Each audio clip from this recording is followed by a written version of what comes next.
So the question is pursue or not pursue. Now, one, it matters why you're pursuing, and it also matters from which you are pursuing from. The source. Is it a fruit or is it something you're trying to manufacture?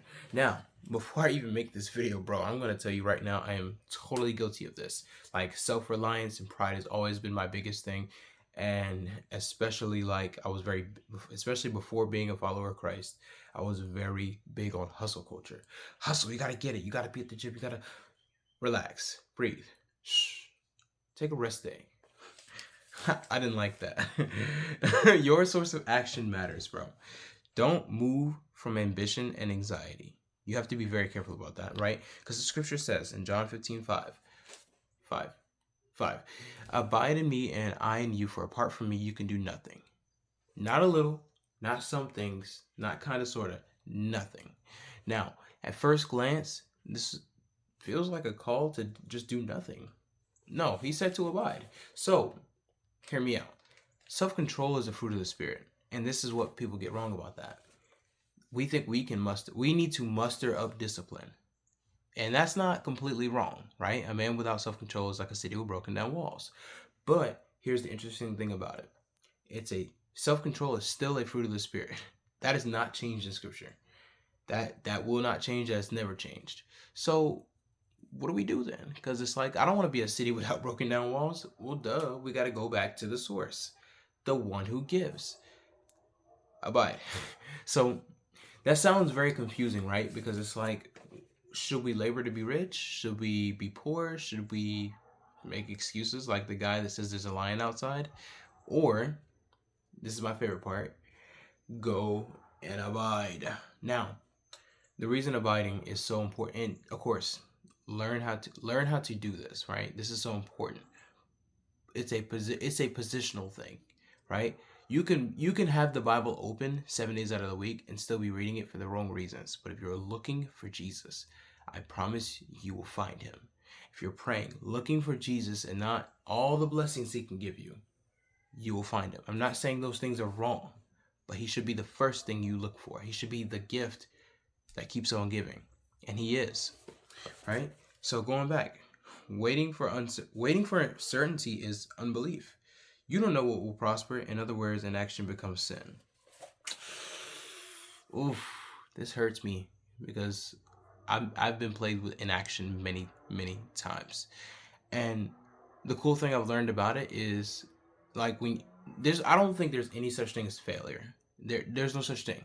There's quitting and there's going. That's it. You quit, you're just done. You keep going, even if it's slowly.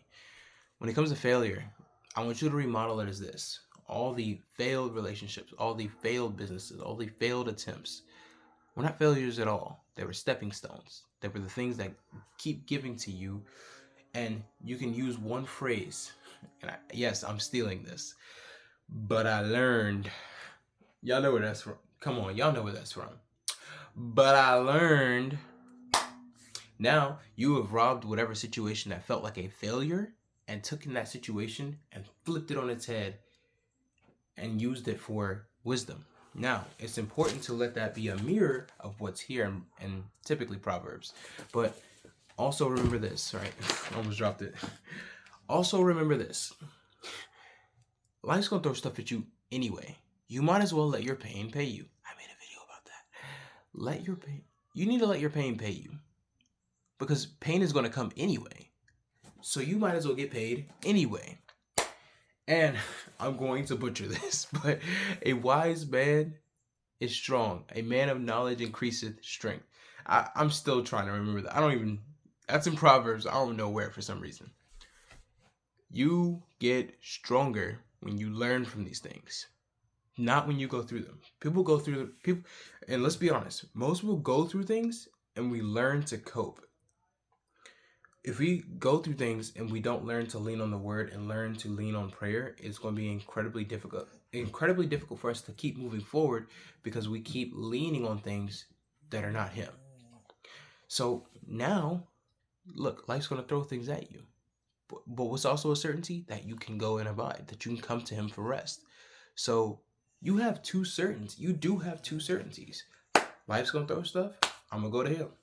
Easy peasy lemon squeezy.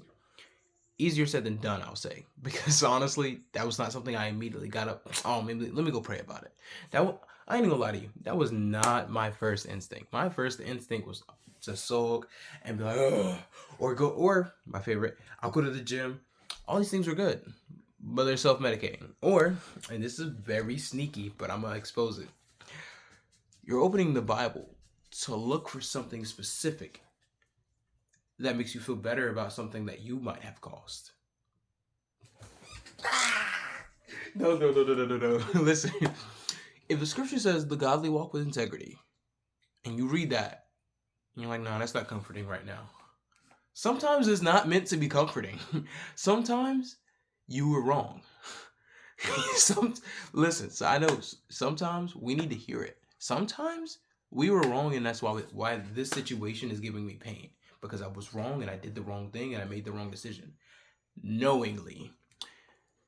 That's when your lack of integrity shows up. It's not simply ignorance all the time. Sometimes we do the wrong thing and we pay for it. One way or the other. I'm going to cut this video short. What I'm telling you is this. It's an order in which you go by, right? And I'll probably make a longer video about this, but pursue or not pursue. Pursue. But remember this. You need to start with the Lord.